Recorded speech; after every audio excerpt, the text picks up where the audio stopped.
Hello, everybody. Welcome, welcome. Mr. Ham, hello. Miss Jilly, Miss Hamlin, Mr. Sky, got the Pendergrasses, Miss Patassi, hello.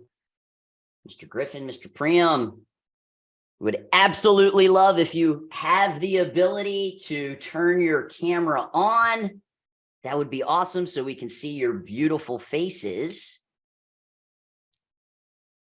Unless you're just in a place where you shouldn't turn your camera on, then I wouldn't. All right, we got a bunch of people pouring in.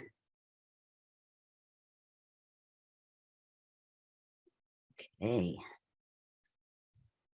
Oh, Mr. Perry's hopping on. Miss Leiter, hello. Jilly's hello. Mr. Molnar. Hello, Miss Carey, Mr. Hamby. Mr. Wolf, great to see so many familiar faces. Miss Gordon, Miss Block, we've got the queen of martial arts insurance on today. I love it. Hello, Miss Herbert. Okay, Miss Park says, how was the cruise? You know, it's not super vacation-y with a 2-year-old, but when he was in Club Ocean with his friends, that part was really fun. And ever since we've gotten back, all he says is, I want to go back on the big boat. So cruise, enjoyed the cruise, which is awesome. And we had a good time. Thank you for asking. Hello, Mr. Nebgen, Mr. Arroyo, Mr. Miller. All right, guys, I love it. Thanks so much for hopping in. And I'm super excited for this. Feel very blessed to have Dan with us today. He's an absolute superstar. I've been following him online on Instagram, and we'll drop his handle a little bit later on so you guys can follow him as well for a few years. And I think it's just kind of insane that you could never meet somebody in person and then have such a profound effect on your life just by consuming what they're putting out on social media.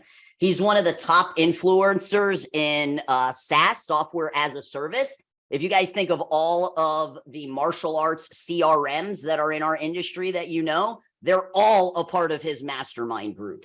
I've had an opportunity to do a similar workshop that we're going to do today in a group coaching program that I'm in, and it just absolutely blew me away. I knew I had to bring Dan to the martial arts industry. So I'm just so excited. This concept of buying back your time is so incredibly powerful. For me, when my son Cruz was born a couple of years ago, I knew that I needed to find ways to create more time for the most important things in my life. And I truly know that this training can completely change your life. So if you guys are ready to get started, do me a favor, drop a 1 in the chat box for me. Dan, thank you so much for being here. We got a bunch of 1s coming. I know a lot of people are excited. I'm going to pass the mic to you and let you take us to the next level. Awesome, Chris. It's an honor. I appreciate all of you guys being on here live. I'm up in a place called Kelowna, British Columbia, up in Canada. I am Canadian, which makes it a little weird for me to kind of share and put myself out there. As you may not know this about Canadians, but we're a little reserved and maybe humble to a fault sometimes, but I'm going to do my best to bring out my inner American, because I spend a lot of time in the States. I actually spend my winters in San Diego and lived in San Francisco for 5-6 years. And honestly, my heart's there. The American dream is just the most beautiful thing in the world. I actually was telling my wife about this the other day when we were flying to Florida. And I'm just really honored to have the chance to speak with all of you guys. One of the things that's important to me is this concept of becoming the best version of ourselves and then sharing that person with the world. And at its core, it's why I post. Chris, mentioned my Instagram and all my social profiles. Like, I learned a long time ago that at the end of the day, that's, I think, what we're here to do. Every human on earth is just to become the best person they can be, and then share that person with the world as bright and as far as possible. So that's kind of a big motivation for me. Just came out with this new book called Buyback Your Time. Didn't expect anybody to read it. Turned out to be Wall Street Journal #2 bestseller, right behind, thanks, Chris, behind James Clear. Atomic Habits and sold over 25,000 copies in the first month and continues to just snowball. And it's blown my mind. I don't understand it. I'm super appreciative of it. And I'm doing what I can to support the mission. So with that, I'm here for all of you guys. I'm going to pour into you as much as I can. I commit to making this a full-on interactive experience. I love that we already started with the chat, and I'm going to give you 110% of my heart, of my stories, of my strategies to help you guys in your own lives. So if you guys are down for that, type yes in the chat. I want to hear from everybody. And while you're doing that, I will share my screen. All right. This is going to be fun. Cool. I'm just going to go look at the chat. Beth, thank you. Jason, Sharice, Jasmine, Carrie, Jessica, Denise, Amanda. You guys are awesome. Thank you. Thank you. Thank you. Perfect. All right. I want to start off by sharing with you my personal journey, because people that see me today, you know, I'm the CEO of 2 8-figure companies, SaaS Academy and High Speed Ventures. I've invested in 50 plus software companies like Udemy, Intercom, et cetera. I became a multimillionaire when I was 28. I'm 43 now. I run a $100 million fund. I mean, people see me today and they think, oh, you know, that's always been Dan, and it couldn't be further from the truth. What happened for me, my quick entrepreneurial journey is I got in a lot of trouble as a kid. You know, I ended up in prison twice by the age of 17. And my life changed forever when I got in a high-speed chase. I was drunk and high, and I had a handgun sitting next to me. And through the grace of God, I ended up crashing into a house. And when I went for the handgun, for whatever reason, it got stuck. And the police grabbed me and pulled me out of the car. And I ended up waking up the next morning sober in a jail cell and realizing that somebody had been looking out for me, because I wasn't supposed to be alive. I had decided that if the cops caught me, I was going to pull the gun and let them do their job. And what happened was I ended up getting sentenced to an adult prison where I spent 6 months, eventually got released to a rehab center called Portage. And I did 11 months of therapy, where during this time, I understood, you know, how to build my self-confidence. I had zero self-esteem. I didn't have any really relationship with my family at the point, because I had burned their trust so much. And we rebuilt that trust with my mom, with my dad. I have 2 brothers and a sister, and really just did the work on myself and the emotions. And, you know, I always knew that I was driven, but I just didn't have a positive output for it. And what happened was, at the end of this program, I was helping Rick, the maintenance guy, clean out one of the church camps, because one of the camps on the property, because it was an old church camp. And in one of the rooms that we were cleaning out, there was an old computer and a yellow book on Java programming sitting next to it. And I'd never touched a computer my whole life, and just decided to open it up and read it. And for whatever reason, the book spoke to me, and I started following the instructions of chapter 1. And within 20 minutes, I got this computer to say, "Hello world." And I thought, maybe I'm a computer genius. I mean, this is how ridiculous I was. I was 17 at the time. Unfortunately, it wasn't the truth, but it didn't matter. I literally became obsessed with writing code. There was just something therapeutic about it. I think I grew up in so much chaos that the consistency and repeatability of writing code that would just function the same way every time just felt, you know, soothing for me. And what happened is, programming and software became my new addiction, and entrepreneurship became the ultimate personal development program. I'd always been entrepreneurial. I just didn't have anything positive to point it towards. And over the last 25 years, I'm 43 right now, I went on a journey of growth. I started off, my first 2 companies were complete failures, but I tried, you know, like earnest try, not side hustle, like full on. You know, my dad begged me, "Could you just get a normal job?" And I was like, "No, I just no way I could work for somebody else. I'm unemployable." And I was just passionate about writing code. And when I was 23, after those 2 failed, you know, companies at 17, and then again at 19, and then I did consulting for a while. At 23, I read a book called The E-Myth, and I decided I need to hire a coach. This is my missing thing. This is the thing I haven't been doing. And I hired this guy named Bob, who was a certified E-Myth coach. And he helped me. This was even before I had a business. So I was paying Bob, I think it was $1,500 a month US, no business.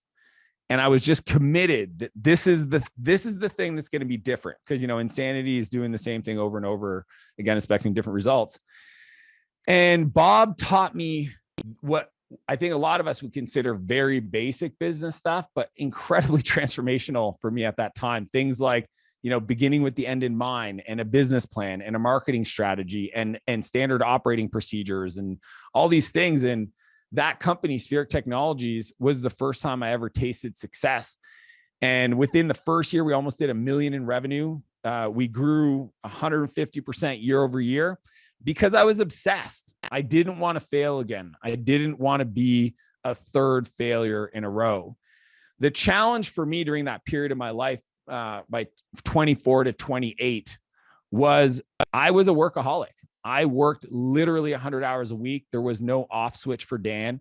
I was a horrible brother. I was a horrible son. I was a horrible friend to be with. I was engaged to a woman. I mean, I was so bad. I remember going to my buddy Nick's birthday party and bringing my laptop so I could sit there and work on contracts and emails. And to me, I actually thought, you're the best friend in the world because you showed up when you're super busy. And to this day, Nick goes, dude, you were so horrible during that period. Like, he just can't believe that I showed up for his birthday with my laptop and sat in his living room, just working on emails, pretending I was there. And my whole life kind of came to a grinding halt one night when it was a Sunday night. I was at the office. Like, I worked every weekend, pretty much went to the office and worked. And I was supposed to be home for dinner. And I looked up and it was like 30 minutes past the time I said I'd be home to my fiance. And I jump in my car and I rush home, and we just bought this new house. And I run up the stairs into our house, and I see my fiance in tears in the kitchen. And she was beside herself. Like, she couldn't even breathe. She was just like, just like shaking. And she eventually just blurts out, I can't do this anymore. And she takes her ring off, drops it on the counter, and walks right past me out the front door, and went to live with her parents. And that was the last time we were together, about 2 months before our wedding day. And my whole world burned down to the ground in that moment. I didn't know who I was. I didn't know why I was doing this, because at the time I was telling myself I was doing it for us. I was doing it for our future family we were creating. I was doing it to be an example of all these kids in rehab that didn't make it through the system, that relapsed. I wanted to be an example. I wanted to be successful. I was committed to it so much that I just put everything else as a secondary thing and just went all in. And here I was, successful financially. I had $1 million in cash in my bank account. I was about to get married to the love of my life, and all of that went away. And what's crazy is that I actually thought I was doing it for her, but she never asked me for any of it. And I had to be really honest with myself. I went through a 6-month period afterwards, because about 6 months after that moment, I actually sold my company and became a multimillionaire. Like, never had to work again in my life. And I was depressed, and I was having anxiety attacks. My therapist made me walk around with a rock and told me to squeeze it if I ever had another attack. It was that bad. And I was just like in this crazy spot where I was asking myself, like, am I going to be able to be in a relationship? Like, maybe I'm just destined to be that fun uncle and never have kids and never be in a relationship because I'm never going to be available. Like, that just might be my DNA and who I am. And over that 6-month period, I went all deep into the books, into seminars. I wanted to learn about myself. And I ended up moving to San Francisco because I was scared. After I sold that company, I relaxed for about 5 months, bought a boat, new house, cottage on the water. And it was like party time central. And I could easily see myself, because I grew up in a small town in Eastern Canada, that if I didn't get up and kind of move or do something, that I would wake up in like 10, 15 years, that old dude with young people hanging around. And we had a guy named Norm growing up. I didn't want to be Norm, right? I didn't want to be that 45-year-old, tanned guy with 20-some-year-old girls on his boat. Like, I was just like, I gotta go get out of here. And and honestly, just see if any of my crazy ideas would hold water with some of the best in the world. So I moved to San Francisco as a tech guy. It's like Disneyland for geeks. And it was there that I met people that showed me a completely different way to build companies. And it's called leverage. Okay. There's a guy named Naval Ravikant. He's been on Joe Rogan. He's the GOAT in my world. Like in software, he's one of the top angel investors, first investor in Uber and hundreds of others, built AngelList. Naval shared with me 4 forms of leverage. See, the input, all of us on this call have the same amount of time throughout our day, right? Nobody's got more, nobody's got less. There is definitely a level of output that is different between different people on this call. Some people have a tremendous amount of output and creative output, others don't. And the difference is leverage. So it's time multiplied by leverage equals output. That's a simple equation. And Naval shared with me, there's only 4 types of leverage in the world. They're called the 4 C's. And I would recommend everybody write these down. Okay. First one is capital. A lot of us know about this. It's money, it's leverage, it's capital. Second C is content, right? Video recordings, SOPs, podcasts, high leverage, produce it once, share it 10 million times, no increased cost and fractional distribution. Third is code, okay? Automation, software. That's my world, okay? All of my clients, many of you guys pay every month for that subscription software. Those CEOs are my clients. I work with the best of the best, from ClickFunnels to Proposify to Carrot.com to Ron sells at Spark, like all of the top folks. Those are my clients. And then the 4th level of collaboration or C of leverage is collaboration. It's people. And this is the one that every entrepreneur that hires their first employee does. They think they're doing it right, but they're not.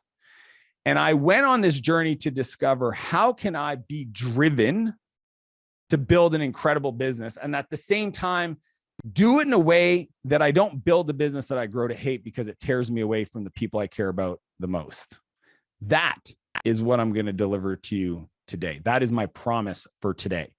So if you guys want to learn that, type leverage in the chat below. I want to hear from everybody. If you guys want to learn how to do this, type leverage in the chat below. Cool. George, Chris, Jen, Rick, Amanda, Terry, you guys are awesome. Thanks for being first to post it. Everybody else, I'm waiting for you.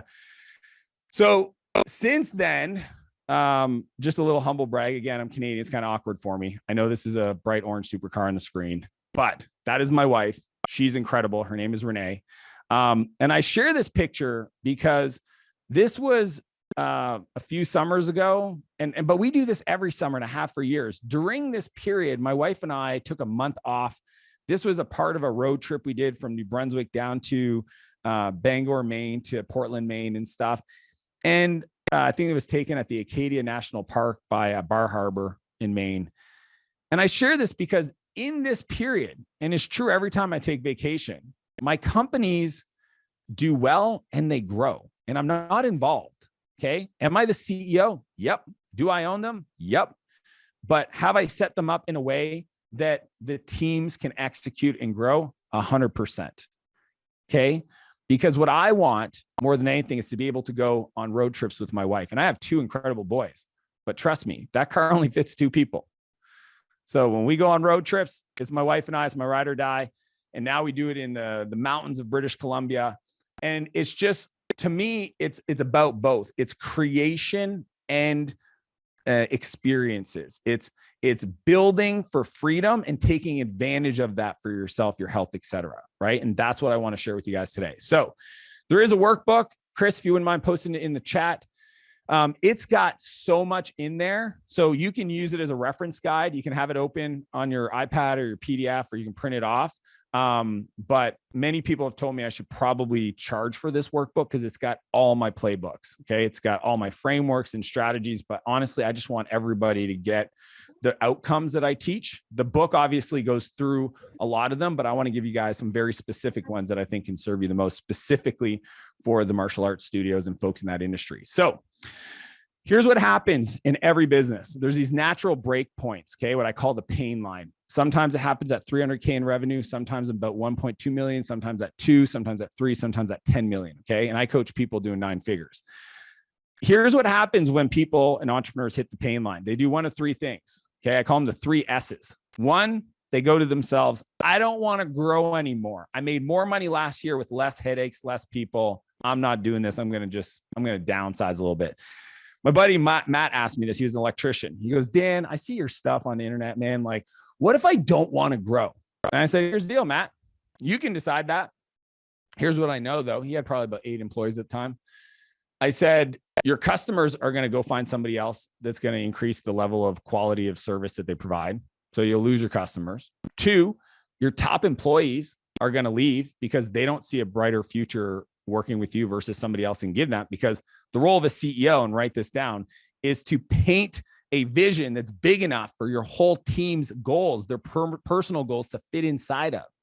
If your vision for your business isn't big enough for their personal goals to fit inside of, they will leave you to go find a company where that could be true. So you can't stall. And the truth is the market grows every year. GDP, gross domestic product growth, 2, 3, 4% a year. The world is growing. If you decide to stall and move backwards, you're literally starting a downward spiral. Number 2 is sabotage. Okay. This is a funny one. This is where entrepreneurs don't want to admit that they hit the pain line. So they do things in their business that creates chaos. I call them throwing hand grenades. And they do this because it gives them the right to fail publicly, but nobody's going to hold it against them. So they'll do things like launch a new product, revamp their marketing site, make a key hire that's so big that makes no sense. This one's funny. Sabotage their opportunity to grow because if they grew, their calendar would explode. So what do I mean by that? If I emailed you and said, hey, I have an opportunity to triple the size of your studio tomorrow, most entrepreneurs in that scenario would sit on that email. They wouldn't reply right away. They'd open it, close it, open it, close it. I've seen people do this for 2 or 3 weeks. And then finally, on a Saturday morning where they worked out and they got a good meal in and they're feeling confident, they finally reply to that email and the person's response is, yeah, that opportunity is left, right? So you don't even know that you're sabotaging when you hit the pain line, but it's part of the psychology. I see it all the time. And then 3rd is sell. I always get the call once a week. Literally yesterday, I got a call from a friend, wants to sell his business. I ask him why. He tells me all the reasons. And I go, if those things weren't true, would you sell the business? He's like, no. Then I said, you've just hit your ceiling. Every entrepreneur hits a ceiling of complexity, and that is their ceiling. And you've hit it, and you either learn the lessons today or you learn them in the next business. But there's very small chance that you're not going to have to go through this. You think the grass is greener in some other opportunity vehicle. It's not. You need to learn how to solve these problems. And that's what I want to teach you guys how to do, is how to get through the pain line in a way that you grow your business and have a higher quality of life. Cool. I want to ask you all, what do you like best about this model, the pain line? Post your answer below in the chat. Okay. What did you like best? What did you hear? What takeaway, what quote resonated the most with you based on those 3 S's? I want to hear from everybody in the chat. Stop throwing hand grenades in my business. Yeah. Chaos. Entrepreneurs are addicted to chaos. I love that, Chris. Anybody else? Simple, says George. Cool. Michael, I'm in the middle of it. Yep. Good. You're on the right call then. Always upward. Yeah. Need to stop sabotaging myself. And some people are scared to spiral up because it means they're going to have to hold a new level of standard. Write that one down. The fear of success is real because now you have to hold that standard. Right. And some of you guys are scared to become that person because now you're going to be like, oh, the expectations of me is this new level. Yes, it will be. And if you do it right, it won't actually be harder. It'll be easier. Awesome. Chris, I really want to hit that line. I'm going to help you run right into it. Don't you worry. Faith, sabotage is defiant. Something I see in myself. Yep. It's definitely cool. So what's the hardest part about getting your time back? I want to hear from everybody in the chat. When it comes to getting your time back, what's the hardest part for you? Write them all down in the chat. This is going to help guide the conversation. Jim says daily fires take on too much. Put them all in the chat. What's the hardest part about getting your time back? We hit the stall and lose the vision and the path and growth. Yep. Priority, delegating well. The work is never done. How do we even start? Giving up control, distractions, always too much. Staff, poor time management, training staff, having the systems, always marketing. Always something to do. Control, even the fall, staff, managing priority. You guys are awesome. This call specifically for all of you based on those answers is going, I promise you, it will deliver you those answers. Okay. I've designed it specifically. So I'm really excited to get into this. Here's what I know. Most people that want more time, they don't have enough time. It's like, Dan, I hear what you're saying, but you're saying I need to have more time to do the stuff you're telling me to do, but I don't even have enough time to do the stuff I know I need to do. Right. Or that I can't afford it. It's like you talk about buying back your time. I don't have any money to buy anything. And you're telling me to buy back my time. Or what if I hire people and I got to train them now? Where am I going to find that time? Right. You're going to ask me to work earlier in the morning or later at night or on weekends to train people. And this one's a fun one. What if I hire people, train them, and then they leave? Think about all that wasted time. My buddy Cameron Harold says, what if you hire them, don't train them, and then they stay? That's my favorite one. What if you don't train them and then they stay? But I'm going to teach you a way to make training super easy. Okay. First off, I'm going to teach you to measure your worth. Everybody needs to understand what their buyback rate is. Okay. What their value creation score is. Number two, I'm going to teach you how to transfer and delegate things off your plate that doesn't take any more time. And number three, I'm going to teach you how to protect your time, just like Richard Branson taught me in person at his house in Switzerland. I got to live with Richard Branson for a week, and that guy knows what he's doing when it comes to this. So if you had a clone, how would you feel? What's the word? If you had a clone in your life, just like you, that knew everything you know, what's the word that comes to mind? Type it in the chat. Relief, says George. Awesome. Superhero. Relief. Relief. Peace. Chaos. Chris. Supported. Beth. I want to hear from everybody. If you had a clone in your life to do things for you, how would that feel? Leverage, freedom, multiplier. I love that. Ah, yes. It's like a relief sound. Perfect. Vacation. Let's go. Efficiency. This is what I'm going to share with you guys. Okay. How to have a clone in different areas of your life and do it with ease. So the core principle I want to share is called the buyback principle. Okay. The buyback principle states this: we do not hire people to grow our business. Do not hire people to grow your business. Only hire people to buy back your time. Because if you do the second, you'll actually get the first. But if you do the first, you definitely won't get the second. Okay. I call it a calendar over capacity problem. Most business owners do not know that they're running around solving a capacity problem when they should be solving their calendar. Okay. Huge difference. And this is probably why my book has gone it's gotten a lot of distribution. It's because of this core fundamental idea. I'm a software guy and I just look at things through a math lens. And this is the core idea, right? So how do we do that? That's cool, Dan. I love it. But how do we do this? It's called the buyback loop. Okay. So when we hit pain, our pain line, our calendar starts to feel full, we have to go through this process. Okay. The buyback loop.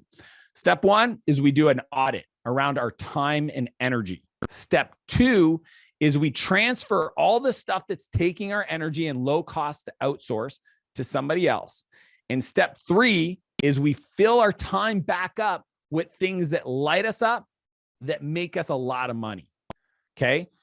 And this is the process. If you follow the buyback loop, it is mathematically impossible for you to build a business that you grow to hate.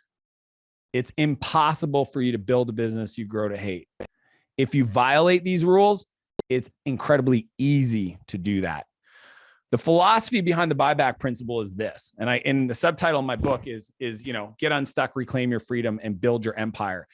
I wrote that specifically because empire scares people, but here's the deal. An empire for me is a life of unlimited creation you never have to retire from. And that's what I want for everybody on this call. A life of unlimited creation you never have to retire from. So how do we do that? I've got 3 hot principles for you. Well, 4 actually. The first one is you got to become a better time trader. There's only 3 ways to do time trades. Okay. When you start off, you're an employee and you trade your time for money.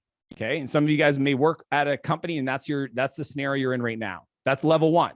Level 2 time trader is you start a business and you start trading money for time. That's when we start hiring people and vendors and contractors, et cetera, right? We deploy capital to buy back time to get outcomes. Level 3 trader is where we trade. This is where we get into the empire builder stage. This is where we trade money for money. Those are the 3 trades. The wealthiest people in the world, Oprah, Buffett, Branson, Musk, anybody you can imagine, they're at level 3 traders. They're trading money for money. Okay. The work they do, they choose to do. They don't have to do, they choose to do it. They like to create. They're creators. The world is, this is why we're here, is to create more. And what I want to teach you guys is how to become better time traders. The way to do that is we got to understand the value of our time. And we do that through this thing called the buyback loop. Okay. Here's the math. And I know I've lost a few of you guys with this formula. You guys are like, math, I don't want to do math. I'm going to make it fun. Okay. This is the number that you can afford to pay somebody else to do something for you. And arguably, if you do anything you could have paid somebody this amount or less, then we're working against your progress. You're literally making it harder on yourself than you can. So first part of it is your income. Okay. How much do you make? What do you take as a salary from your business or your job? What do you take as profit? And what are your discretionary expenses that you don't want to pay taxes on? Okay, let's be honest. Okay, there's stuff that you put through your business you probably shouldn't. It's fine. Just that's income in this formula. So let's say your salary is 70K, you profit 20K, and you have 10K in expenses a year. That's the total amount, right? So let's call that 100 grand. We divide that number by 2,000 because 2,000 is the average amount of hours that a person works in a year. Okay. Take away weekends and holidays. Now, most of us are working, but let's just say normal person, 2,000 hours. Then because I want you to get a 4 times ROI on your investment and buying back your time, you have to divide that number by 4 again.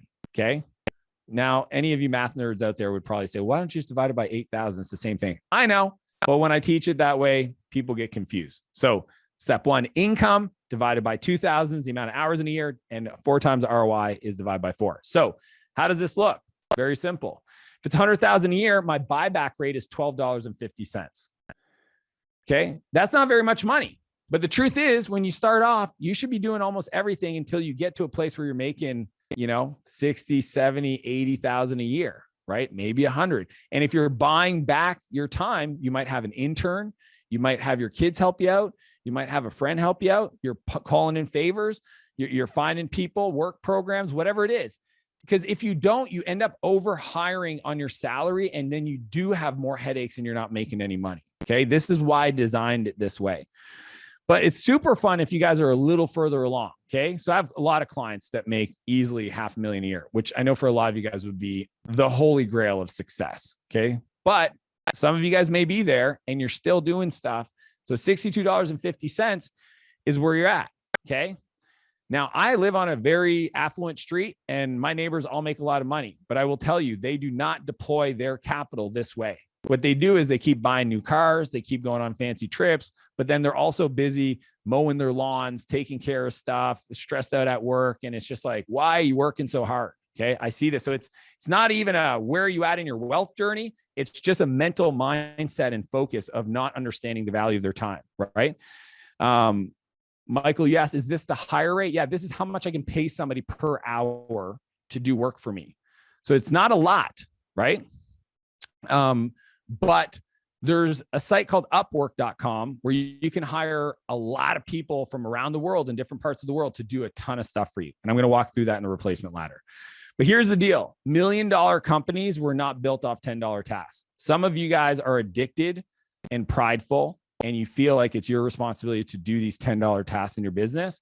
And every hour you do that, instead of working on something that could actually generate more revenue for you or work with clients, you're taking away from the future potential. And you got to give yourself permission to buy back your time. This is a psychology problem. This is not a math problem. This is a belief problem. This is not, I don't have the resources. You've just allocated the resources inappropriately. So I want to know, does everybody have their buyback rate? If you have it, type yes in the chat. Okay. I just need to know that you have it. I don't need to know what it is. Did you run the numbers? Did you calculate it? Okay. Trust me. Some of you guys are probably sober right now because you're like, oh, it's $6.25. I get it. It's not high, but it may also mean that you've hired people around you that are too expensive for the stage you're at in your business, and you have to restructure and work underneath you. Okay. So now that you have your buyback rate, we got to start doing some work. Okay. So the next step, which is part of the buyback loop, is audit. Okay. And we do that through a time and energy thing. The reason I do time and energy is because the most powerful force as an entrepreneur is passion for their business. You can move mountains with that. And what pulls you back the most is doing stuff that you hate doing. And what happens is some of you will just not do any of that stuff you hate doing. And then that creates a lot of emotional shrapnel and pain in your life because you don't pay your taxes on time and you don't do this on time and you don't get back to people, like whatever it is. And because you don't find momentum. If you do a bunch of stuff that lights you up, that's green, you bring that energy to the next meeting, to the next meeting, to the next meeting. Your days get full of just activities that light you up, that push you forward. And it's okay if things start off as red or green and turn to yellow or red over time. But then that's your opportunity to buy that back, right? There's definitely over the years where I was doing meetings and I was like, oh, these meetings are awesome. And then after 2 years, I'm like, I don't want to go to these meetings anymore. And it's totally okay to figure out how to buy back your time and not go to those meetings anymore, right? You might be coaching. And you're like, I don't like coaching anymore. Perfect. If you're economic support it, buy back your time. Go work on marketing and sales. Go work on leadership development, right? So here's how we do it. It's called a time and energy audit. And I've got a template in the workbook. So if you haven't downloaded the workbook, Chris, if you could just link it up once again. This is just an example, okay? But when I work with new coaching clients, first thing I make them do is a 2-week time and energy audit. So they log everything they do every 15 minutes. If it's checking email, social media posting, meetings, whatever meetings you're doing. And then we go through after 2 weeks and we highlight in red things that took their energy and highlight in green things that gave them energy. And then we put a value score, which is $1 to $4 signs, okay? $1 sign is essentially like $10 an hour type task. You know, a runner, driver, like drive to the office, check your emails, drive, you know what I mean? And then the $2 is a little bit more expensive and $4 is kind of like C-level, CEO level. Like it's expensive, okay? Hiring a super high-end professional would be a $4 sign thing. But then what's cool is you take all the stuff that's red and all the $1 sign items or maybe $2 signs and you put them in a bucket. And that is the only person you should hire next. And that's the difference. See, I do not hire people unless it buys back my time, my calendar, not my team. Because you guys are running into this. Your team's coming to you saying, hey, we need to hire a person in customer support. We need to hire a person here. We need to get another marketer. I'm swamped. No, you buy back your time. And by doing that, it'll literally unlock your capacity and serve the team at the highest level because you're a bottleneck for a lot of their outcomes, okay? And if they're not able to buy back their time, get them to do a time and energy audit, right? Just because most people don't know where they're wasting their time. So there's a lot of stuff that they're doing they shouldn't be doing, okay? And I talk about that in my book. But for this conversation, we do a time and energy audit. We take all the stuff that's red and low dollar costs, and then that is the next hire we bring into our lives. That is what I want to share with you guys. If that resonates with you, type audit in the chat, okay? I want to hear from you. If you resonate with this, type audit in the chat. Thanks, Chris. Matthew, George, Jessica, Beth, amazing. Denise, Tara, this is how we do it. Here's the deal. Energy is created by action, not hoping, okay? Energy is created by action, not hoping. Some of us sit there in despair and we hope the future is going to get better. That's a low energy state. We want to create energy by taking action, by doing the time and energy audit, by holding ourselves accountable, by figuring out our buyback rate, not just making this information that motivates and inspires, but actually that drives you to take action. So that's number one. We got to audit our time for energy and cost. Okay. And anytime you do anything for less than your buyback rate, if you can pay, like, if I'm serious, like anything at all. Chris actually mentioned it before we started going. She's heard me talk about the house manager we have. I haven't put gas in my car in 3 years. Yeah. I know some of you guys give me that face. And as a Canadian, I feel super judged, but I got to share this stuff with you. I don't wash my car. I don't go to grocery stores. I don't deal with putting stuff together. Okay. I literally use this process to be able to run 2 major companies as the CEO. And last year I did 3 Ironmans and 2.5 months of vacation. And I think I'm a pretty epic father and do date nights with my wife every Thursday and have an incredible marriage. Okay. None of that happens if I don't honor this concept. And it's going to force you guys to come up with some beliefs that you just trust me. I've coached a lot of people through this and I've seen all of them come up. from what would my mother-in-law think to what would my neighbors think to I don't feel comfortable having somebody in my house. Whatever your objection is, I've been there. That's your opportunity. To the degree that you can increase your complexity ceiling is going to be the degree that you're going to be able to live an incredible life that most people can't. And that's what I want for you more than anything. So number 3 is create playbooks. How do we transfer the tasks that we have to these people that we bring into our lives? Okay. My buddy Nick once, he owned a sign shop. And he was struggling because as he shipped signs out, a bunch of them were coming back with issues. Okay. The installation people couldn't find the power place to plug the sign in. Customers noticed that the phone number on the sign was wrong and they have to redo the sign face. Dates of when things are supposed to be installed. The sign wasn't designed to the specs that they gave the initial salesperson, et cetera, et cetera. And I asked him, I said, what percentage of, the work that you guys send out has to come back because of defects? He's like, right now, man, we're dealing like 80 to 20%. Can you imagine if 1/5 of all your customers are unhappy with your business? That's a losing proposition.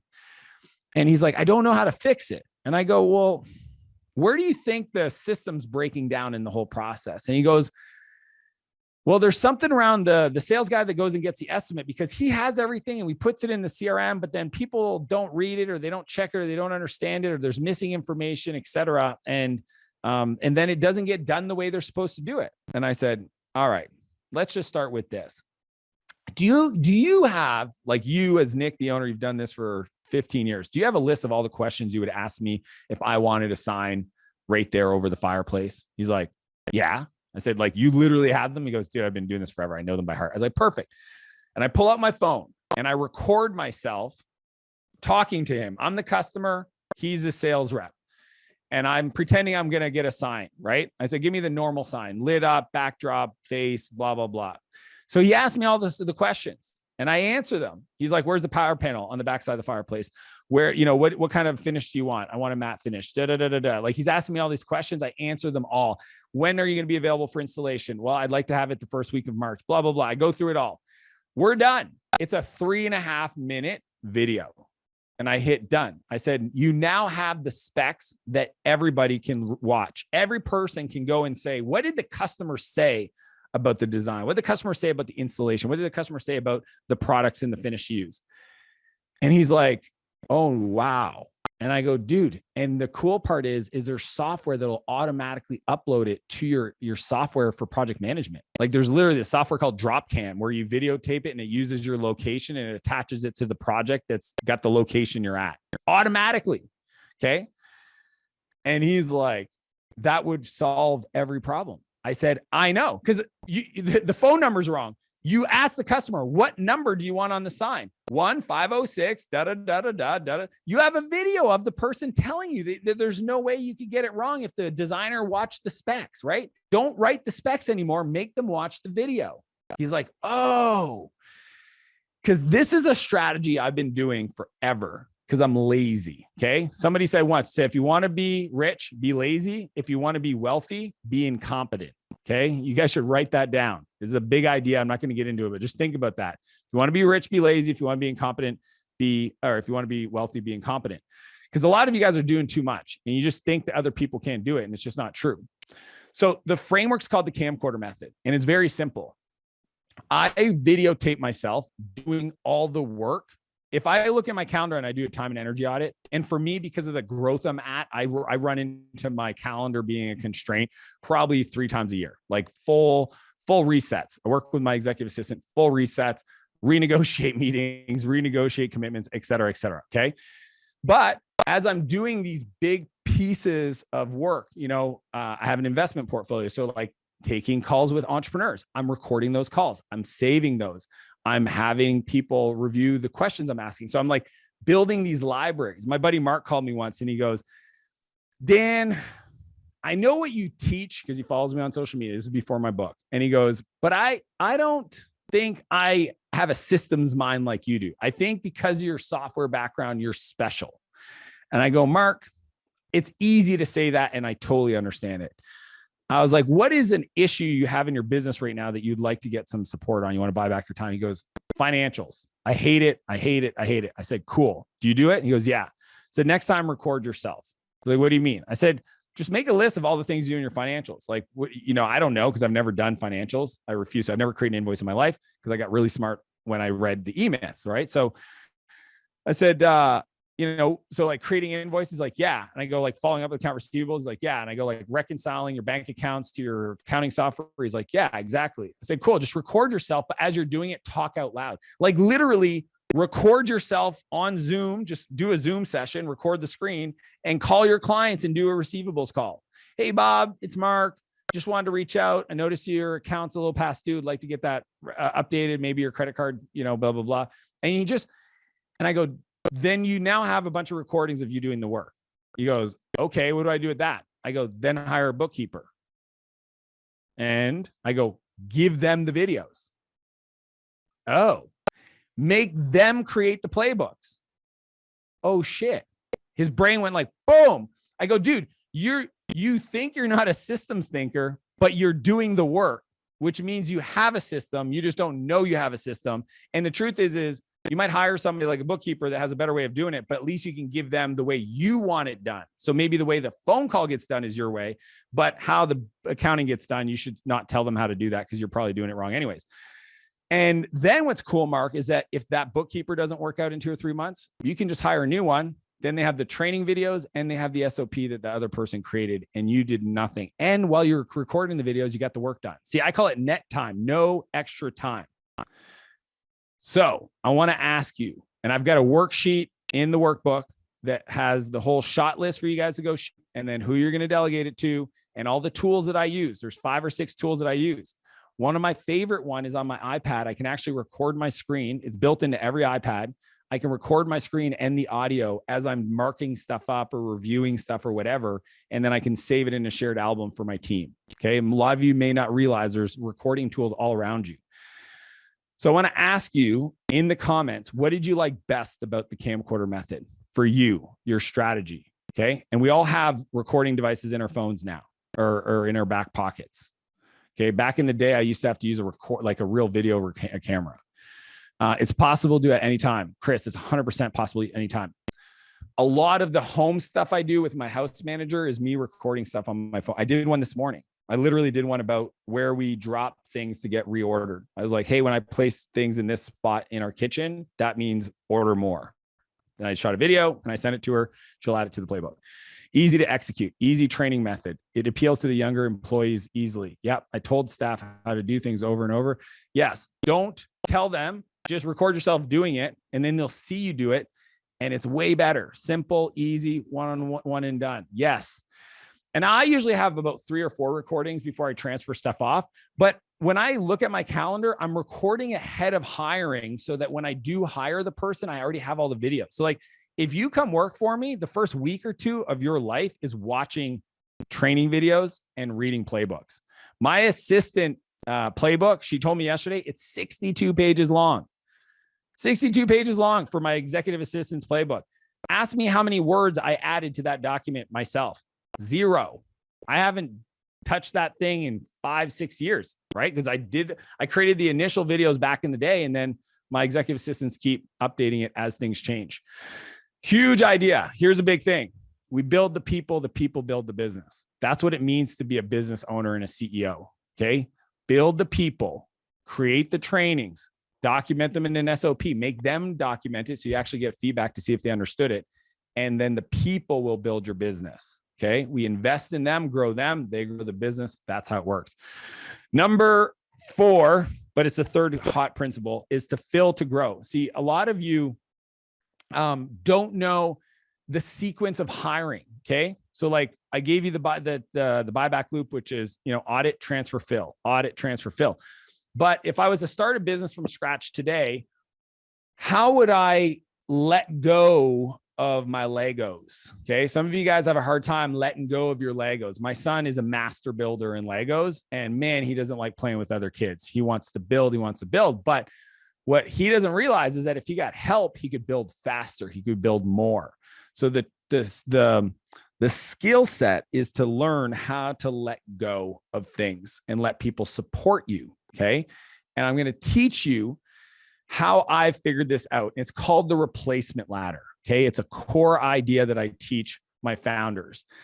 Here's why it's important. I had a friend named, his name's Nate. He called me like probably 3 months ago, and he was all pumped. He had an early release to my book, and he read it, and he's like going through it, and he's like, dude, I'm hiring a salesperson. I was like, awesome, dude. Like, sounds exciting. I go, how many sales calls are you doing right now? He goes, I'm probably doing about 4 a week.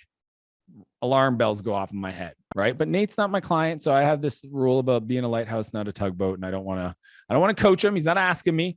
I go, fascinating. I said, why don't you have more? He goes, oh, well, we need to build a marketing system.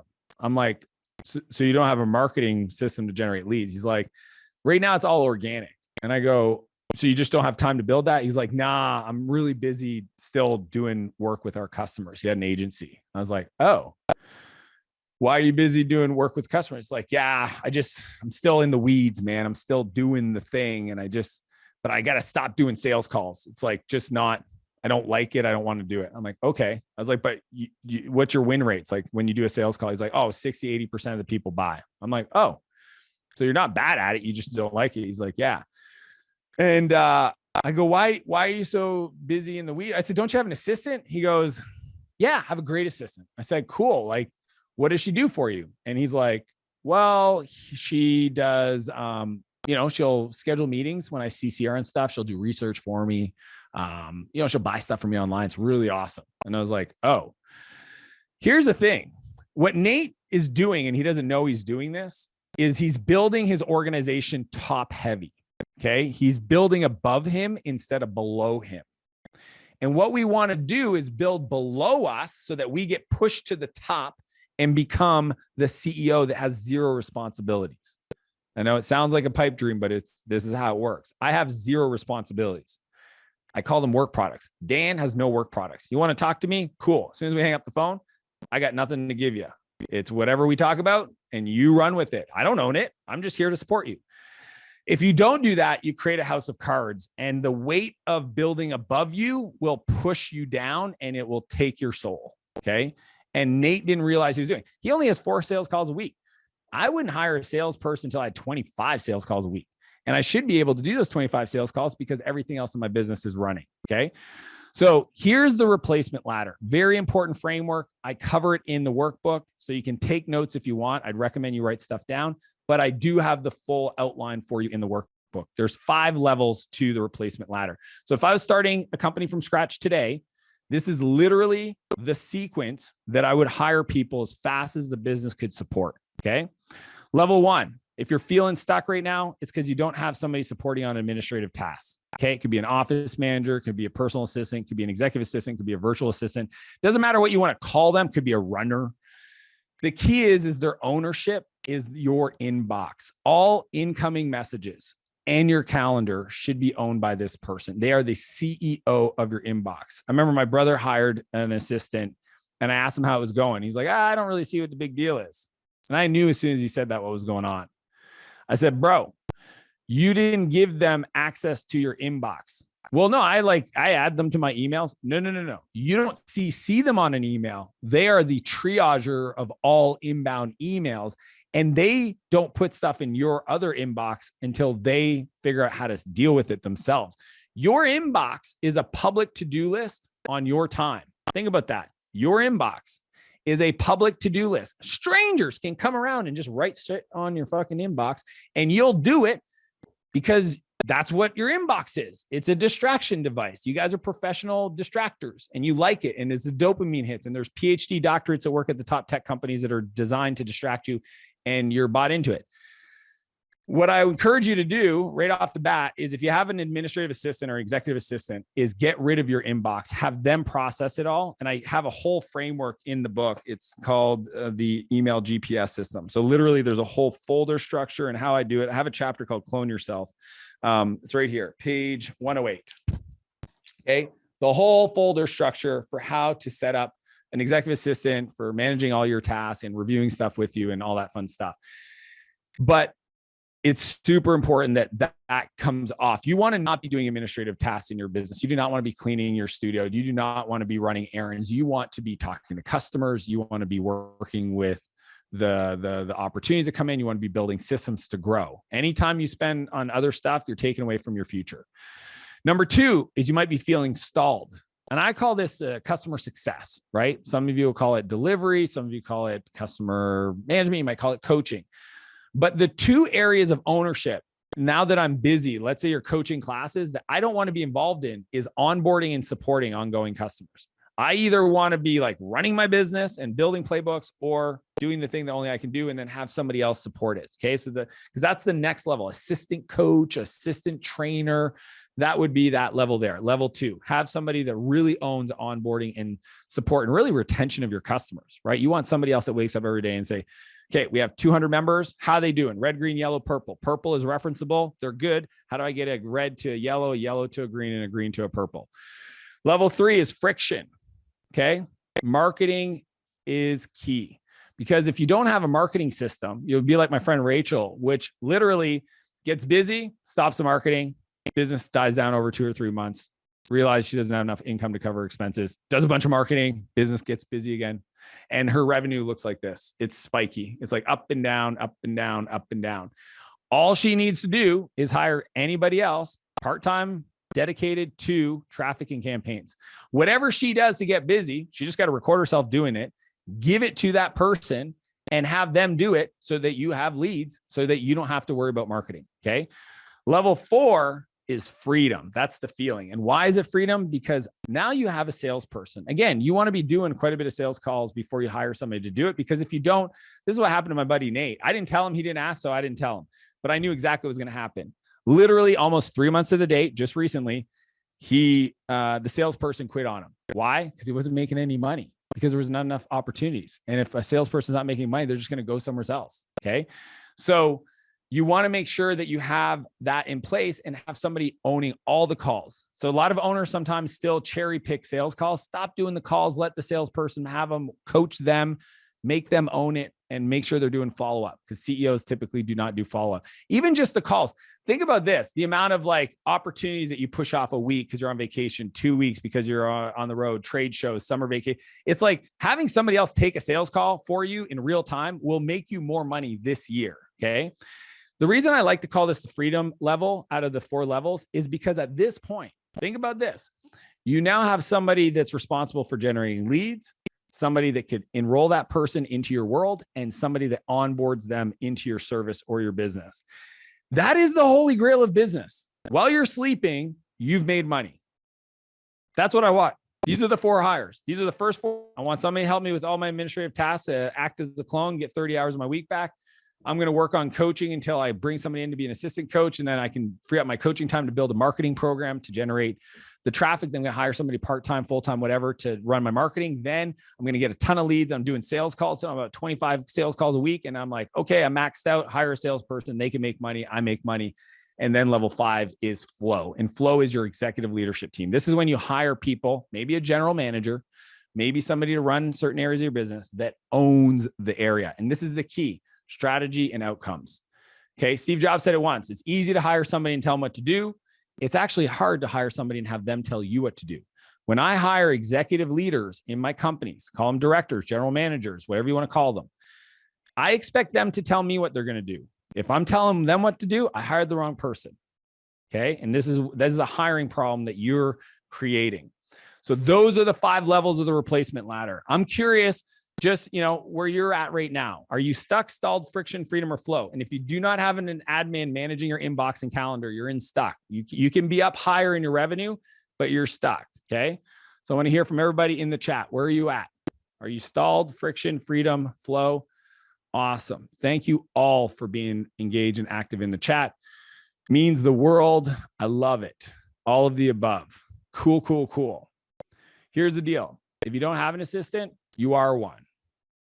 And you're highly paid, overpaid, and you probably suck at it. Honestly, one of my favorite things about having a great partner in my executive assistant is they're unemotional about my inbox. They don't care about anything. If somebody sends me an opportunity, they schedule the call, right?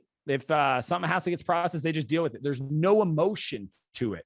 Whereas a lot of you are emotional about your inbox, and it affects the way you show up for your family. So if you just take that value proposition of having somebody that can take the emotion out of moving things forward in your business, that would be huge for everybody on this call, right? So that is what I have for you today. I want to ask everybody to leave a comment in the chat answering this one question. I shared a ton of stuff today, ton of stories, frameworks, insights, quotes. What did you need to hear most today? I want to hear from every person in the chat as it pertains to your, like, sometimes it's what's caught, not taught. It might be something that you just picked up. I said, or somebody wrote in the chat. What did you need to hear today for you in the chat? That would be the best way that you could give me some feedback. I would love that.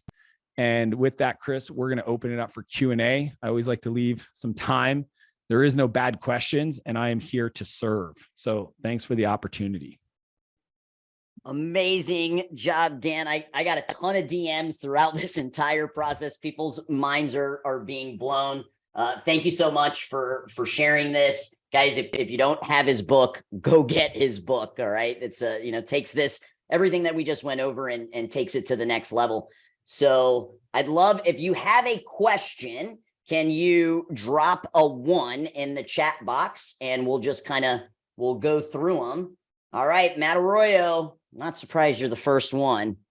Let's hear it, sir. Go ahead. If it's cool, Chris, I'd love for the person to come on and unmute and have a conversation. Let's do it. Go ahead, Matt. Hey, Dan, thanks, man. I read your whole book. It was amazing. Oh, thanks, man. Appreciate that. But since then, I've been looking for a house manager. I went to care.com, and I'm not having any luck, man. So some of these people are a little crazy. But where do you get a good one? Yeah. So in my book, it is chapter. It's called the Test First Hiring Method, chapter 10. I follow that 100%. Okay. So at a high level, I'm gonna tell you the process, and I'm gonna tell you where to find them. One, I do a profile assessment with everybody. Or number one, they have to submit a video answering questions. And if they don't answer the questions or the video is over length, they get disqualified right off the bat. Because if they can't follow a simple instruction, they can't come into my world. Okay. So that's a hard filter most people don't put up front to just get rid of the noise. Once they come in, they do a profile assessment. For a house manager, I like the Colby A one. The Colby A has these 4 elements of like quick start, follow through, researcher, etc. You want somebody that's got the opposite of you. Normally it's a high follow through, low researcher, low quick start. But definitely find somebody that complements you, but not that. A lot of people make the mistake of hiring people that they would want to be friends with. And I think that's a mistake for a house manager. I want somebody that can manage me and take care of our home. I don't need another friend. I'm friendly with them, and Betty, who's our house manager, is incredible. And, yeah, so that's the other thing. And then third is test projects. So all of our hires, period, doesn't matter if it's a house manager, executive assistant, or CEOs that I hire, because I also buy companies and hire CEOs to run them. I put them through a test project that simulates 100% of the kind of work that they would do for me, so I can evaluate them. And I evaluate all the final 3 candidates, typically, sometimes 4, on the same test project, so I can see how they all did with the same information. Okay. So for the house manager, I think our test project was babysit, clean up our house, clean up our cars, and go do groceries. Cool. So if you do all that stuff and do the test project, where do we find them? We ran ads on job boards. Okay. For essentially, like a house man. I think we called it a house manager or house assistant or house something or personal assistant or whatever it is. Right. And you just got to put in the job description, like clean the house, do groceries, clean car, pick up kids, like all the stuff that you don't want to do. Like I don't use care.com. I just put it there. So I don't know where all the applicants came, but I will tell you this. The one we found, Betty, she was a waitress at an IHOP. Okay. So there's no formal training in this. So I just found somebody that had the right character, could follow instructions. And here's the other thing, Matt, a little trick on the house manager. I asked to go see their car. Why do you think I wanted to see their car in the interview process? It's clean. Exactly. And you'd be surprised. Out of the 3 that we had finals, one had their car was a fucking pig pen. Okay. It was a polite, I appreciate the conversation. We'll get back to you. And they moved on. And that was that. Betty's smelled nice, clean, and even had like this organizer in her front seat and a cup holder that allowed all these like changes and other things to go into. I was like, all right, this is next level. And she crushed the test project as well. So that's how I found my house manager. And trust me, that this hire is a tough one for a lot of people. One of my best friends, Nick, he's known me for a long time. He lives in Kelowna with me, and he's tried. And then finally, he just found one. He just finally followed the process from beginning to end and had somebody start 2 weeks ago. And it's a game changer for him and his wife. Like, it was a huge source of pain for them. I told him, and just like day one, have them do it all. See, most people are scared to ask, right? It's like, to me, first 3 months of working with me are going to be the hardest 3 months. I'm going to go out of my way to make sure you get exposed to what it's really going to be like. And then it gets easier. It's like in CrossFit, we have an on-ramp period, and it's like, we got to do like heavy lifting and Olympic. We got to learn a lot of stuff. So the first few weeks, you set the standard for what they should be doing. So you should ask them, hey, can you clean up the dog poop in the lawn? Hey, can you go on YouTube and figure out how to connect all my road biking equipment to my Bluetooth device? Hey, can you do a deep dive clean of all the bathrooms? Whatever it is, like, give them stuff that's like above and beyond to just get them used to it, because that's the real value comes when you feel absolutely comfortable asking them to support you in the way you want. Okay. And this isn't about, like, sometimes people have a hard time, especially with language, like, giving people shit work. I hear this often. That hurts you. I don't call it shit work. I just call it low value tasks, right? Like, I'm the only person that can be on this call right now, right, Chris? Like, you wouldn't have accepted me asking a team member or somebody else to do this call, I'm assuming, right, Chris? Nope. Only you. No, you want me. Perfect. So only I can be here. So while I'm here, Sarah's cleaning her house, Betty's running errands, dealing with the puppy, like, because only I can do this. And I'd rather do this to support you guys and my dreams and goals, and then support them and create employment, right? I had a client once where his wife wouldn't get on board with it. And I said, well, you can try a few angles. But one of the ones that worked for them was that she was being selfish, because they were doing $500,000 a year, and she didn't feel comfortable hiring somebody to clean their house. I can clean the house. I just don't want somebody to come in to do it. But then she was also saying she didn't have time to go to the gym. And I said, well, she's being selfish because she's not creating employment in your community. There's somebody that's amazing that loves to clean houses, that would love to support your family, that you could create employment for. And because of her beliefs, it's holding her back from getting what she wants and supporting your community. And that was the hook that needed to unlock it. And all of a sudden, boom, they now have somebody coming in 2-3 times a week. Right. And then I was like, okay, so like my buddy Brad, he's like, I can't get my wife on board. I want somebody cleaning our cars and doing all this stuff that you talk about. I was like, but you have a house cleaner. He's like, yeah, well, have them do it. What do you mean? Brad, you have somebody come into your house, cleaning your house every week. The person that's doing that owns a car, and they can probably clean a car. So they know how to clean a car. They probably would like more hours since they're already at your house anyway. And I don't think your wife would care if the person cleaning the house, who she trusts, also starts cleaning the cars.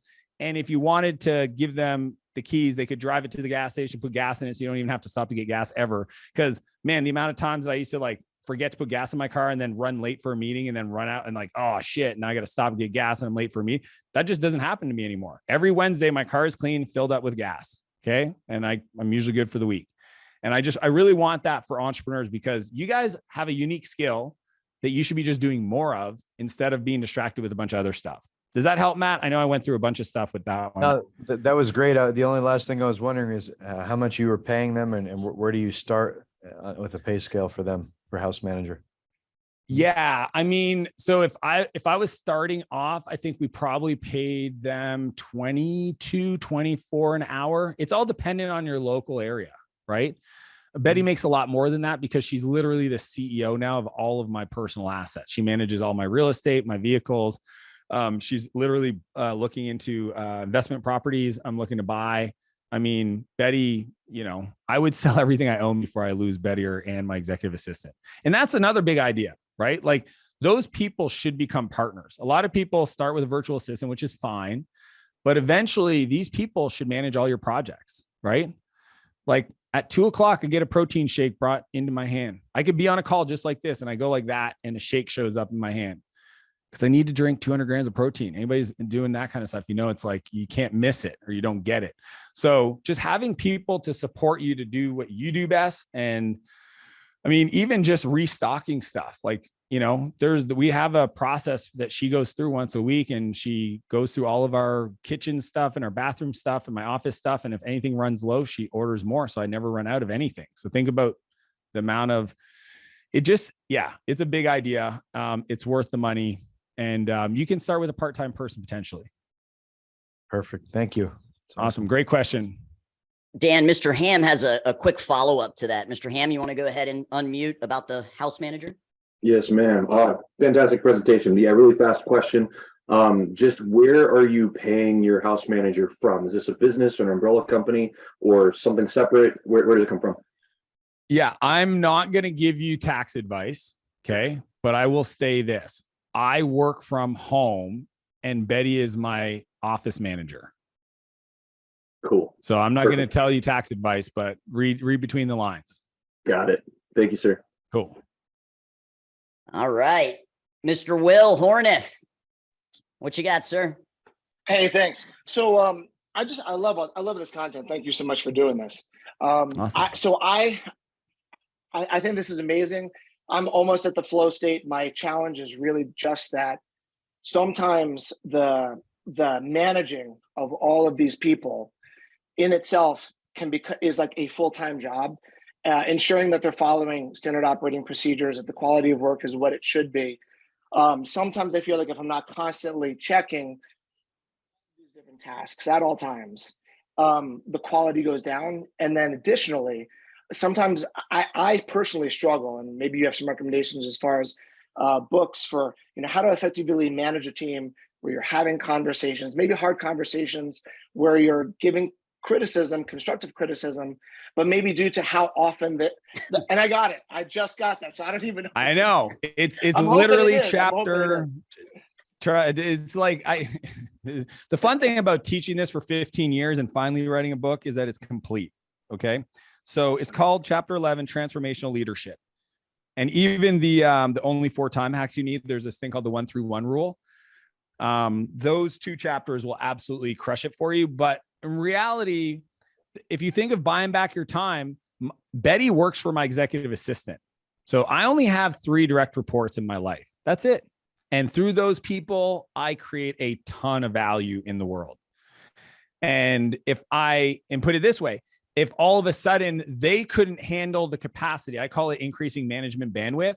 If they couldn't handle the capacity, then I only have one option. I either replace them or I hire above them. And then that person, and I could hire a chief of staff, and all 3 of those people could report to the chief of staff. And then I have just one person who's incredibly capable that manages my whole team and companies. Right. Okay. And then I work through them, meaning that if I notice that the gutters are full of leaves, I don't tell Betty, I tell my chief of staff, or in this case, I tell Ann, my executive assistant, and it's her responsibility to manage, coach, train Betty to be more compliant around the SOPs. Does that make sense? Got it. Totally does. Thank you. That's why I talk about outcomes, not tasks. Okay. I don't talk about tasks. My whole thing is, if you ask Betty, what is your job? She'll say, I am the CEO of everything Dan and Renee would personally be responsible for. And if you ask Ann, my executive assistant, what are you responsible for? She'd say, I'm the CEO of Dan and all of his company communications. And so her responsibility is to make sure that my time is being well used and that all the communication messaging coming into my world are being processed and routed appropriately. Right. And I'm not involved in anything around that. I work through people to get things done. And this is actually a big idea. For what it's worth, most businesses hit a ceiling at about 300K in revenue. And at 300K, the skill that you need to learn is how to delegate. Some people just suck at delegating. And I know that's not you. I'm just saying in general, I'm just giving you some break points because I've looked at a lot of data. 300K, and this is a doctor, this is a specialist, this is a freelancer with 3 contractors, but 300K is the max. Okay. I had a buddy, Gary, and I remember he was like, I'm like, what's your revenue? He's like 300K. And he was at 300K for 3 years in a row. I didn't even need to know what his problem was. I knew his problem was he did not know how to delegate anything, right? Once you learn how to delegate, then you can inch your way up to 1.2, 1.5, 2 million in revenue. But at 2 million in revenue, if you don't learn this next skill, your life feels like pain line fucking all the time. And the skill is to learn to work through somebody else. Because at 2 million to 10, you now are separated from the frontline workers. Okay. The people doing the work for your customers. Then there's the people that are managing the people. And then they report to you. And that is a scary place for a lot of entrepreneurs to get to because it feels chaotic. So there's skills involved to learn and work through people. And that's why I put the whole chapter called transformational leadership. You need to understand how to negotiate an outcome, right? How do you clearly communicate what an outcome looks like? How do you set up the measurement in place that they're owning? See, Will, just as an example, let's say you reported to me, I would negotiate with you what the outcome is, the cadence that you would communicate with me on the updates of the projects, the numbers that you and I think are important to tell me if we're on track, and the meeting that you come to me with a list of challenges that I work with you to coach you through. I'm not responsible for it. So it typically looks like this for me. Every Friday, you're going to tell me how the week went. You're going to send me an update email with bullets of the projects you're working on. In that email, you're going to give me the numbers. On the Monday, you're going to email me and you're going to tell me what are your key projects for the week. And then on Wednesday, we'll have a meeting where you come to the meeting with a list of challenges that you still haven't figured out. And in that meeting, I'm going to use what I call the coach framework, which is in the book, to coach you to become more resourceful so that you can continue to produce results. So just as an example on that one, I've never taught this, Chris. This is exclusive for your group. Why that's so powerful is because I didn't add any extra work to my day when I hired you. See, most of you guys, when you hire people, it adds an extra level of management to your work and it feels heavy. But if I ask you to send me an email on Friday and it's clear what it should include, and an email on Monday is clear what it's included, and we have a recurring meeting every Wednesday for 30 minutes so I can coach you, then that is easy. And guess what? If Monday's email doesn't show up, you're going to hear from me. And if Friday's email doesn't show up, you're going to hear from me. And if the following Monday, that email doesn't show up, we'll get off my fucking team. That simple. That's and awesome. I'm a super nice guy, and I've made a lot of millionaires. I just do not suffer fools. And I think one of the frameworks that I think about around that is we teach people how to treat us, and we just got to be a lot clearer and candid with our expectations, right? I'm cool with people making mistakes. I just call them new mistakes only. Do not make the same mistake twice, right? Learn from it, fix the process, right? Show me you fix the process. I don't add it to the document. Will you add it to the document? And on our next meeting, I want you to show me that you added it. Cool, right? And that's a skill set that everybody needs to learn. At every level of complexity ceiling, we got to figure out what's the next level of skills we got to add to our abilities to grow. Does that help? That's awesome. Totally does. Thank you so much. Cool. Great question. Awesome. Miss Leiter, Claire Leiter, you're up next. I really, really like this one. Go ahead and unmute, ma'am. Thank you. Good morning. My question is probably quarterly. I get the feeling that I need to reassess what I'm doing because I have no personal time. So I'll hire out, I'll restructure, and then I will have free time, but then I'll fill it right back up with more work instead of my personal priorities, which was what I was trying to prioritize for. So my question is, how do you hold yourself accountable when you set your goals to have more personal time, but then you inevitably fill it up with work again? Cool. Do you have an executive assistant? I don't have a designated executive assistant. Yeah. So I don't have somebody in my email or doing any of that stuff. And I am somebody that has a hard time letting go of controlling things. Cool. And I would have guessed that, Claire, just because this is the problem that comes up. And look, and I totally sympathize with you and I appreciate the question, and it's very normal. Okay. I may be married to a woman just like you that has that same problem. Okay. This is the woman that asks for every Monday off. That's her night off. And all those nights, she always still does stuff instead of going to take a bath or going to see her friends or whatever. She just can't take it. Right now, I'm here again, lighthouse, not tugboat. You'd be surprised. My wife read this book in 10 days and was like, it doubled her business and she hired an exec. And I'm like, babes, you live with me. And she goes, yeah, I know, but it's because I don't like to coach people around me. I don't want anybody to ever feel bad that they think that I don't think that what they're doing is the right thing, because it's a journey and we're all on our own journey. But here's the thing, Claire, I give the instructions for my executive assistant, what I need for me. It's called the perfect week and it's in the book. And then it's her responsibility to hold me accountable to doing that. Why do I do that? Because we'll do more for other people than we'll do for ourselves. So if you actually make it somebody else's job, Claire, to make sure you take time for yourself and then they fail at it, you won't want to do that to them. So all of my time for myself is in my calendar and it's designed and put there and prompted by my executive assistant. Okay. So for example, we do 2.5 months of family vacation a year. Okay. That's my executive assistant's responsibility to put into our calendar. I do boys' night every Tuesday night. I do my workouts in the morning. She'll ask me, did you work out this morning? Right. I'm accountable to her. If I don't, hey, do you want me to cancel some meetings this afternoon so you can get your workout in? Right.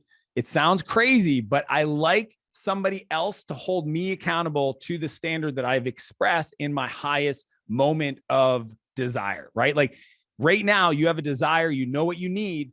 You want to express that to somebody else, make it their job, and then hold you accountable to it because you know it's too easy for you to just ignore the calendar, ignore the thing. I know, like, and look, I live with somebody like this where, you know, she knows it's important for us to do date night, but I have to own it with my executive assistant, and it's in our calendar. And it's tonight, actually. We're going laser tag. We're going to go play laser tag. And what's fun, I'll just give you a little kind of like hack. We have a list of couples in our city that we adore, that we want to spend more time with. So the way we do our date nights is every second date night is a couple's date night. So tonight is a couple's date night. So I'm going to play laser tag with my friend Jason and his girlfriend, Michaela, right?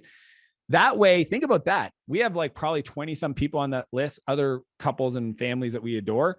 And like throughout the year, we have like these meetings that are designed to increase the relationships and the nature of our, you know, so like, again, I'm not going to cancel on Jason. So it's like even scheduling with other people will hold you more accountable. So you might want to invite your friends to go to the spa. You won't cancel the spa night. Does that make sense, Claire? Absolutely. So, those are great tips. What did you like best about what I shared? I just want to hear you. Back to me. Yeah, I definitely like the accountability. When you asked me if I had an executive assistant, I feel like I've hired that like 3 times, but it eventually turns into not my executive assistant because I start giving them other tasks. So really reevaluating that position and making sure that they are assisting my needs is a great idea, as well as the accountability. Like you said, I'm always like, you know, the gym always gets cut first for me, and having maybe a partner that I'm going to go meet so that I'm not failing them too. And then having somebody else checking in on me, it just adds those different layers of accountability. And then I also wrote down to make sure I check out the perfect week chapter in your book.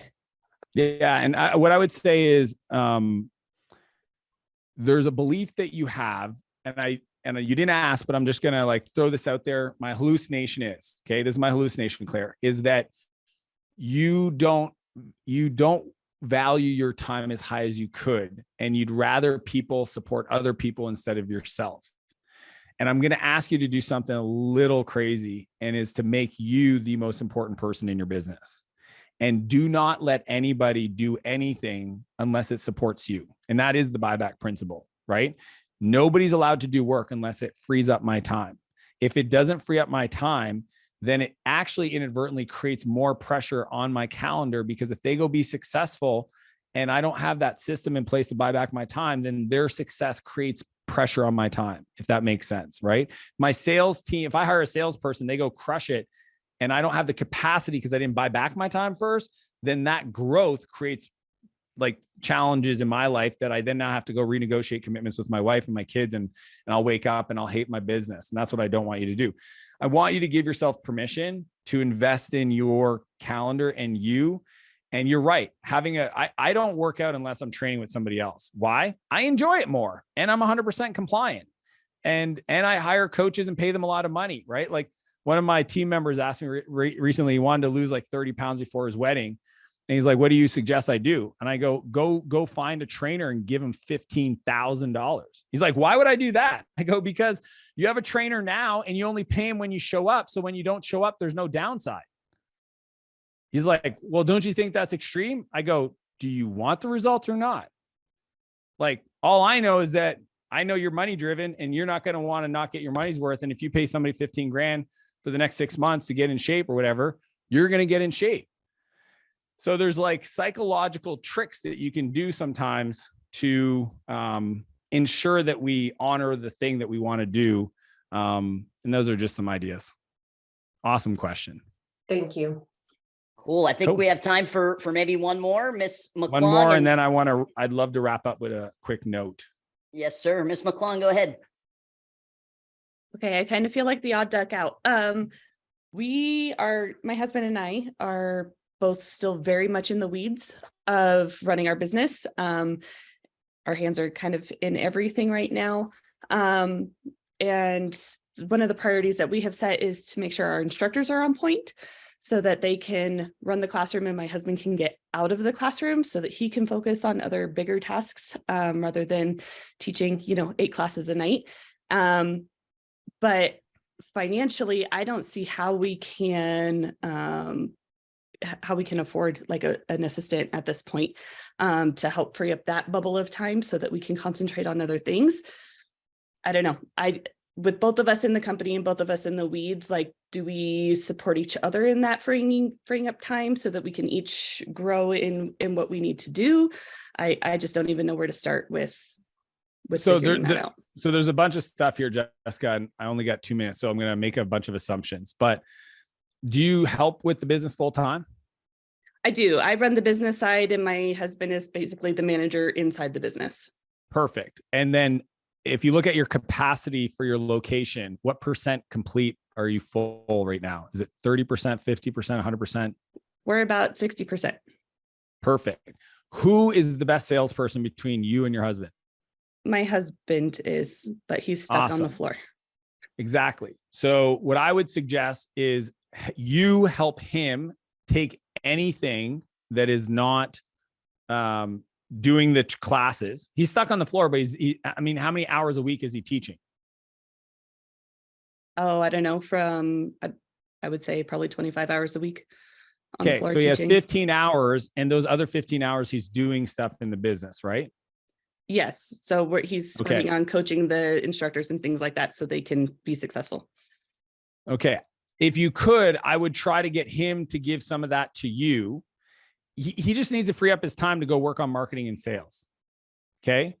And he needs to understand that if he's asking you to take that burden, that if he does anything other than marketing and sales, he's working on the wrong thing. Okay. Because I'll tell you, the amount of time that people buy back their time to go do stupid shit, I see it all the time.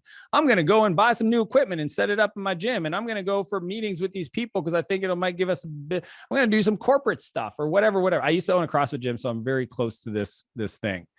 But that's the framework. He looks at his calendar. I want him what do you guys pay your coaches per hour?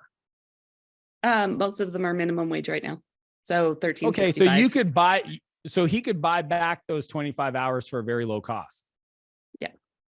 Okay. Well, then I would just buy those back and then go work on sales and marketing. And there's a potential that you probably have to increase your prices or figure out how to monetize your clients at a higher level where you have the profit to be able to do this. I'm not going to get into the analysis of the business model, but that also could be true. But at minimum, if he's the person that can make it rain, he needs to be doing that as much as possible till your gym's at 100%. And at 100% capacity between you and him and paying the coaches and managing the business, like if you ran the model, it should make you money, right? Right. Yeah. Perfect. Cool. That's the next level for you. Awesome. Thank you. And then once you're at that level, then you hire an assistant to buy back your time and it keeps going up. For Jessica, everybody, appreciate you guys. Chris, as we land the plane, because I do have to bounce, I just want to remind you guys at the beginning of this call that I want to encourage you all in my book. When you get the hardcover, well, the hardcover is only available. I actually signed every copy. Look at this. It's all signed, bottom right corner of the flap. And it says live a bigger life. Because I truly, truly believe every human is here to do those two things. One, become the best version of themselves. And two, share that person with the world. And I would love nothing more than for you guys to someday circle back on Instagram, on Facebook, on email, in person, and let me know potentially how any of these ideas may have inspired you to have more success in your life. So with that, appreciate you, Chris. Thanks for the opportunity. Thank you guys. And to all of you Everybody guys, put Dan have an in amazing day. Put Dan in the chat. Thank you so much. Have a great day. Cheers. All right, guys. We'll get the recording out. Hope you found some value in today. We'll also send out the workbook. I appreciate you guys hopping on, and make sure you grab the book. See everybody later. Bye-bye.